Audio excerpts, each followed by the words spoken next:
אולי לרב שמואל סלוטקי יש כמה תשובות לשאלות ששאלת. הוא פיקד בשבת של 7 באוקטובר על פלוגה של יחידת סריקת החללים המטכ"לית שחיפשה נעדרים בדרום. הבנים שלו יצאו באותה עת לעוטף, ישי ונועם, זכרם לברכה. אזרחים לקחו, מה הם לקחו? מה שלהם? תיקי עזרה ראשונה, נשק אישי, לא יודעת. מה שהם אספו כזה, נכון? ויצאו אל הלא נודע כדי להציל חיים. וסביב אלומים הם נלחמו בעוז, קרבות ארוכים, ולצערנו שם הם גם נפלו. ועכשיו כשאנחנו מציינים את תשעה באב, לא רק עכשיו, לאורך כל החודשים האחרונים אתה יוצא בקריאה ציבורית להפוך את הייאוש לתקווה ולנצל את היום הזה בלוח השנה שלנו כדי לדבר על איחוי השסע והקרעים בחברה הישראלית. תודה רבה שבאת אלינו. תודה לכם. אתה יודע, עוד לפני הפרויקטים הבאמת קדושים שלך, של לחבר אותנו ביחד, איך אתה היום?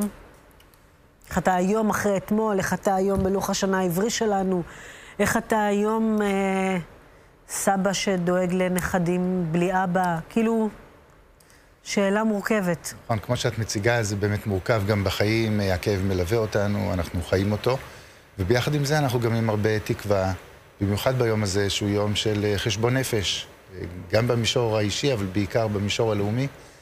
ואנחנו עם הרבה אופטימיות ביחס למה שהעתיד צופן לנו, בגלל המיוחדות והערבות ההדדית והגבורה שהתגלתה מאז 7 באוקטובר ועד היום. ואנחנו חיים את זה. אני מסתובב הרבה בציבוריות הישראלית, במנעד רחב של מגזרים שונים, ופוגש הרצון כביר לאיחוי וללכידות, למרות המחלוקות, למרות הדעות השונות, ולכן זה נותן הרבה אופטימיות. אתה חושב שהמחלוקות שלנו שקוראות אותנו, הן מגיעות מלמטה בכלל? או שאתה חושב שכמוני, אני אומרת את דעתי, שמי שמושקע במחלוקות שלנו מושקע מלמעלה. דווקא מלמטה, מהעם עצמו, אני השתכנעתי, מה שלא חשבתי לפני 7 באוקטובר. אני השתכנעתי שרב המשותף, שאנחנו עם דווקא די תפור זה לזה, להוציא שוליים קיצוניים, אבל ב-80-90% אנחנו באמת באמת אחים ואחיות, ומי שמשקיע בקריאה הזו, הוא משקיע מלמעלה. עכשיו אמרתי לך את שלי. תגיד לי מה אתה חושב. אני חושב שבאופן כללי את צודקת שהמכנה המשותף הוא מאוד רחב, במיוחד שהבסיס של הסיפור המשותף שלנו, הסיפור היהודי, הסיפור ההיסטורי, הערכי, הציוני, הוא דבק מאוד מאוד משמעותי.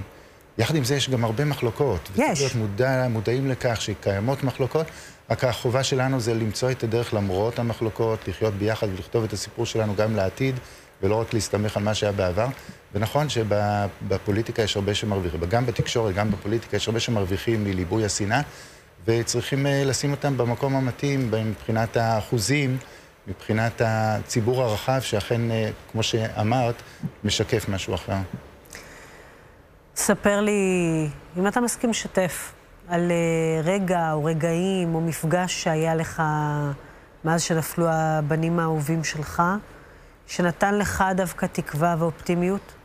זה ממש אתמול בלילה הייתי ברב שיח בעיר מודיעין, שעסק בנושאים הללו של אחדות ומחלוקת, ודווקא מודיעין שיושבת באמצע הדרך בכביש מספר 1 בין תל אביב לירושלים, שהרבה פעמים משתקפות כשתי מדינות, מדינת תל אביב, מדינת ירושלים.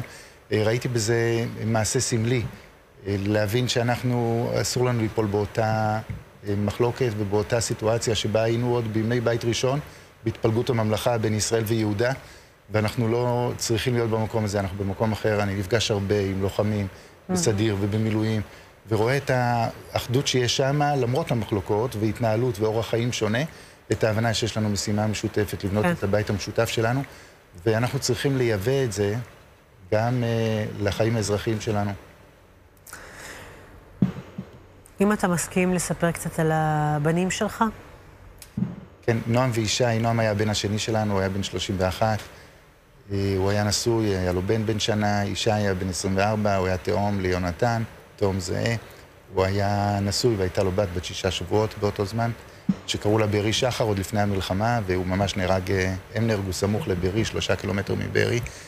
שניהם היו ילדים מתוקים, גם יפים, גם חזקים, שריריים, וגם ערכיים, בעיקר ערכיים וציונים, ומודעים לאחריות שיש לנו כאן בתור שרידי משפחות של שורדי שואה, אחרי מה שעברנו בכל שנות גלותנו, והיום תשעה באב זה בהחלט הזמן לציין את כל 2000 שנות גלות, עם כל הפוגרומים, מסעי צלב, אינקוויזיציות והשואה שעברנו, והם הרגישו את האחריות שלהם, היו שניהם חיילים קרביים וחיילים במילואים, ויצאו, אחד היה דתי, אחד היה חילוני, והם יצאו ביחד כדי להגן על עם ישראל, הם אפילו לא נסעו לקיבוץ עלומים, הם נסעו לעוטף, כנראה התכוונו להגיע לנובה, כי הם הבינו ששם מתרחש אירוע.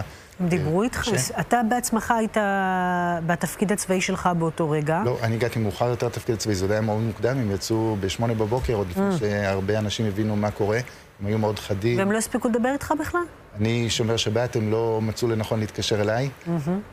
גם הם, אחד מהם היה שומר שבת, אבל הם פשוט לא היה להם זמן לדבר עם אף אחד, הם לא בזבזו רגע, הם יצאו במהירות ונסעו במהירות, ונלחמו, הם נפלו על מערב של 40 מחבלים בכניסה לקיבוץ עלומים, ונלחמו נגדם, הסתערו, מצאנו סרטוני הבטחה של קיבוץ עלומים, בהם רואים אותם, יורדים מהרכב, חוטפים אש, ולמרות זאת לא בורחים, לא מתחבאים, אלא פשוט מסתערים על המחבלים. הם הבינו כנראה שהם המגן האחרון שיש בין המחבלים לקיבוץ עלומים, והם בחרו לעשות היגוף ולהסתער על המחבלים.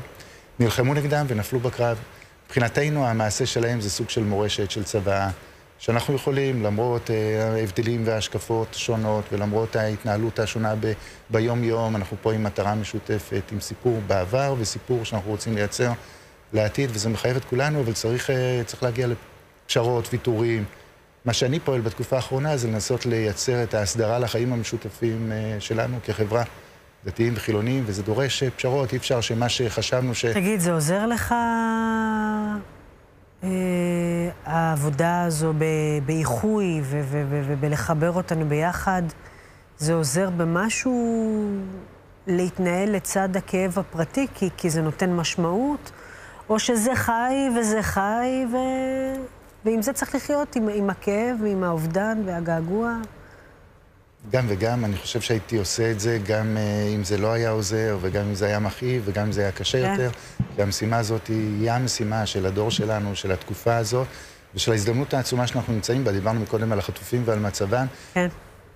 מצד שני, אני חושב לעצמי, לפני 85 שנה, באירופה, בתקופת השואה, לא עשו פה בארץ ישראל שהייתה, ולא ביהדות העולם, קמצוץ ממה שאנחנו עושים בשביל להציל את החטופים, בשביל לעשות ככל הניתן, כדי להחזיר אותם מהר ובמצב הטוב ביותר שאפשר.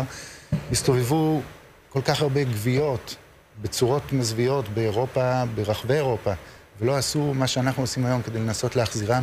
אז אני שמח, אני גאה בזה שיש לנו מדינה, שיש לנו את היכולת, צריכים עדיין לעשות המון בשביל לעשות. כן, יש עוד מה לעשות כנראה, כדי שהמורות האלה לא יתקיימו. חברים, אתם רוצים האמת, אני רק רוצה לספר, אני יצא לי להיות עם הרב סלוטקי במשלחת, שלקחה הורים שכולים 3 חודשים אחרי שאיבדו את ילדיהם ב7 באוקטובר, ובמשלחת הזו היה גם אלפרדו וקס, שהוא מנתיב העשרה, גם הוא איבד את 2 ילדיו הגדולים שיצאו להילחם. והם 2 אנשים מאוד מאוד שונים, וישבתי איתם לשיחה, כי למעשה 2 אבות שאיבדו את 2 הבנים שלהם ב7 באוקטובר, ומאוד מאוד שונים בהשקפת העולם שלהם. הרב סלוטקי, גם כמו שהוא אמר, רואה את ההקרבה של הבנים שלו כמשהו גדול יותר, של מלחמה על ארץ ישראל השלמה ועתיד העם היהודי כאן. וכששואלים את אלפרדו, מבחינתו הילדים שלו יצאו לעזור לשכנים, וזה מה שהם עשו, הם לא חשבו על ארץ ישראל. הוא נורא התעצבן שאמרתי, נתתי להם איזשהו משהו גדול בעשייה שלהם. הוא אמר לא, הם יצאו להגן על השכנים שלהם. זה גדול. נכון. לא פחות. אבל בתפיסה שלו. ואגב, אם מעמיקים זה אותו דבר. בדיוק, אז אני אומרת שלמרות השונות בתפיסה שלהם, עבור ההורים שהיו שם, הם שניהם היו מקור אור מאוד מאוד מאוד גדול, בגלל ההתעקשות הזו לנסות לראות את המשותף, בגלל ההתעקשות הזו לנסות למצוא את הטוב גם בתוך הרע הזה.